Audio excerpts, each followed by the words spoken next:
Hello, আসসালামু আলাইকুম guys. আশা করি সবাই ভালো আছেন। আবারও একটা নতুন ভিডিও নিয়ে আসলাম আরকি। তো এই ভিডিওটার টপিক থাকতেছে আমার শপেক্স নেটওয়ার্ক নিয়ে। তো আপনারা ইতিমধ্যে যারা শপেক্সে কাজ করতেছেন বা করছেন, আগে এখন করেন না। তো তাদের উদ্দেশ্যে কিছু কথা বলবো আরকি। তো আমার টপিকটা হচ্ছে এই যে শপেক্সের মেইন গ্রুপ নিয়ে, যেখানে প্রায় ১,৪৫,০০০ মেম্বার আছে। তো আমার কথা হচ্ছে ভাই, যে তোরা পেমেন্ট দিবি না দিবি না, তো এই যে টাংশন গ্রুপে দেওয়ার কি প্রয়োজন? যে এই যে অ্যাডমিনগুলো যে গ্রুপের লিঙ্কগুলো দিচ্ছে, যে বলে উইথড্রর, মনে করেন যে ৩০ মিনিটের মধ্যে দিয়ে দিবে বা ৩ সপ্তাহ যাদের হইছে তাদের উইথড্রর কথা বলতেছে।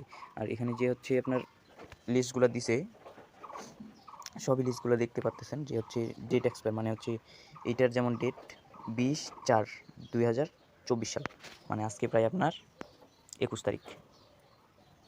২১ তারিখ এটা ঠিক আছে। তারপর মনে করেন যে এটা যে দিছে এই যে ২৮/৩/২০২৪, মানে ২৮ তারিখ ৩ মাস, এখন চলতেছে ৪ মাস, মানে ১ মাস আগের ডেটের স্ক্রিনশটগুলো দিচ্ছে। তো এগুলো দিয়ে আমাদেরকে কি বোঝাতে চাচ্ছে ওরা, যে কি আমরা আবার ওখানে কাজ করব বা ইয়া করব? তো এই যে দেখেন, এই যে অ্যাডমিনগুলো যে গ্রুপের লিঙ্কগুলো দিচ্ছে, একটা গ্রুপে প্রায় ৩০,০০০, ৪০,০০০, ২০,০০০ এরকম মেম্বার নিয়ে নিচ্ছে আলাদা করে। তাহলে এটার মানে কি বোঝাতে চাচ্ছে এরা? আমি এটা বুঝতে পারতেছি না। তো আশা করি যারা শপেক্সে কাজ করছেন, তো আপনারা, আমার মনে হয় প্রায় এখান থেকে আপনার 70% মানুষের পেমেন্ট এখানে আটকে আছে। প্রায় অনেক, মানে হিউজ পরিমাণে একটা অ্যামাউন্ট আটকে আছে এখানে। তো এই যে আমি আজকে মেনত ভিডিওটা বানালাম এই গ্রুপটা নিয়ে আরকি, বুঝছেন? তো সাইফুল বসের তো আরও হিসাব আলাদা, মানে ওর বলে আইডি নষ্ট হয়ে গেছে, ব্যান হয়ে গেছে, ওই জন্য আসতে পারেনি। তো ৩-৪ দিন পর মানে আবার এমনিতে আরেকটা নতুন আইডি নিয়ে আসছে এখানে। আসার পর আর এখন লাইনে আসেন আরকি। এই যে দেখেন, প্রায় 20 এপ্রিল, মানে 19 এপ্রিলে এখানে মেসেজ করছে আরকি সাইফুল বস। তো অ্যাডমিন তো আগেরগুলো নাই, সবাই এখন সব অ্যাডমিন চেঞ্জ করা হয়েছে। এদেরকে মেসেজ দিলে কোনো রিপ্লাই পাওয়া যায় না, বা কোনো মানে হেল্পলাইনের অবস্থা এত বাজে, মানে বলার বাইরে। যারা শপেক্সে কাজ করছেন তারা অবশ্যই জানেন, যাদের আর কি পেমেন্ট আটকে আছে। মানে শপেক্স এখন পুরাই ভুয়া চলে গেছে, মানে কমায় চলে গেছে এটা। এটা মানে ফিরে আসা অসম্ভব। শুধু এখানে টাক্সের ইয়াটা কেন রাখছে? টাক্সের ইয়াটা রাখছে কারণ ওরা ওখান থেকে ইনকাম পাচ্ছে। মনে করেন যে ওখান থেকে ইনকাম পাচ্ছে কেমন কেমন করে? যেমন ধরেন যে ইউটিউব বা ফেসবুক ফলোয়ার কেউ প্রমোট করায়, ওখান থেকে ওরা ইনকাম পায়। আর টাক্সের টাকা তো ওরা তো উইথড্রোর টাকা দিচ্ছেই না। তো এতে ওরা যারা প্রমোটের যে টাকাগুলো পাচ্ছে, ওগুলোই আর কি ইয়া করতেছে, দিয়ে ওরা কাজ চালাচ্ছে আর কি। ওই টাকা নিয়ে ওরা ভাগাভাগি করতেছে, বা জানি না মেম্বারকে দিচ্ছে কি না, সেটাও আমি জানি না। যেহেতু জানি না, এটা নিয়ে কথা বলবো না। তো আমি শুধু এটা নিয়েই ভিডিওটা বানালাম, যে এই যে গ্রুপের লিঙ্কগুলো দেওয়ার মানেটা কি, আমার এটাই কথা। তো তারপর আমি এর আগে কিছুদিন আগে একটা ভিডিও দিছিলাম আমার ইউটিউব চ্যানেলে, যে ফ্রিল্যান্সিং 99 নিয়ে। তো এই গ্রুপটা এটার অফিসিয়াল গ্রুপ, এই সাইডে এটা অফিসিয়াল গ্রুপ ফ্রিল্যান্সার 99।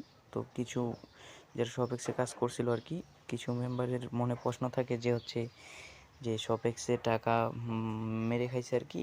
তো ওরা আলাদাভাবে এখানে বলে নাকি গ্রুপ তৈরি করে ইয়া করতেছে। তো এটা কিন্তু মোটেও না, কারণ আরাফাত বস আপনার যাই মানে আলাদা হয়েছে, কারণ ও ওখানে ছিল মাত্র একজন অ্যাডমিন, সাইডের কিন্তু অনার ছিল না। তো যারা ভাবতেছেন যে, মনে করেন যে শপেক্সের মতো ফ্রিল্যান্সার 99ও টাকা মারে খাবে, সেটা ভুল ধারণা। কারণ সেখানে রুদ্র ভাই, আরাফাত বস আর ইমরান ভাই, এরা ছিল মাত্র ওখানকার অ্যাডমিন, অনার কিন্তু ছিল না ভাই। তো পরে ওদেরকে পেমেন্ট দিতে পারতেছে না, তো ওরা কি ওখানে থেকে যাবে? সাপোজ ধরেন আপনি এখানে জব করতেছেন, ওইখানে আপনাকে স্যালারি দিচ্ছে না, তাও কি আপনি ওখানে কাজ করবেন? তো সেক্ষেত্রে ওরা ওখান থেকে আলাদা হয়ে নিজেরাই সাইট আনতেছে। আশা করি বিষয়টা বুঝতে পারছেন। এটার সাথে সাইফুল বস বা শপেক্সের কোনো কানেকশন নাই, বুঝছেন? ওরা জাস্ট ওখানে শুধু কাজ করছিল, এটাই আর কি। আর এই সাইটটা 20 তারিখে আসার কথা ছিল, বাট সময় একটু পিছাই দিছে, কারণ সাইডের কাজ সম্পূর্ণভাবে শেষ করতে পারে নাই যিনি তৈরি করতেছে। আমি আগেও বলছিলাম এই সাইটটা কোনো কপি সাইট না আর কি, তার জন্যই একটু লেট হচ্ছে। কারণ কপি সাইট হলে এটা একদিনে আনা সম্ভব ছিল। এটা কোডিং করতেছে, নিজের ডেমো রেঞ্জ দিয়ে একবারে নতুনভাবে তৈরি করতেছে। আশা করি যারা সাইট সম্পর্কে একটু হলেও বুঝেন তারা বুঝতে পারছেন। তো অনলাইন নিয়ে আমার এই চ্যানেলে অনেক ভিডিও থাকবে, ভালো মন্দ সব কিছুই আমি বলে দিব, কারণ আমি ঘুরে পেঁচে কথা বলতে আমি পছন্দ করি না। যেটা সত্যি আমি সেটাই বলি, ঠিক আছে? আশা করি বুঝতে পারছেন। আর ভিডিওটি ভালো লাগলে লাইক কমেন্ট শেয়ার করতে ভুলবেন না, সাবস্ক্রাইব অবশ্যই করবেন।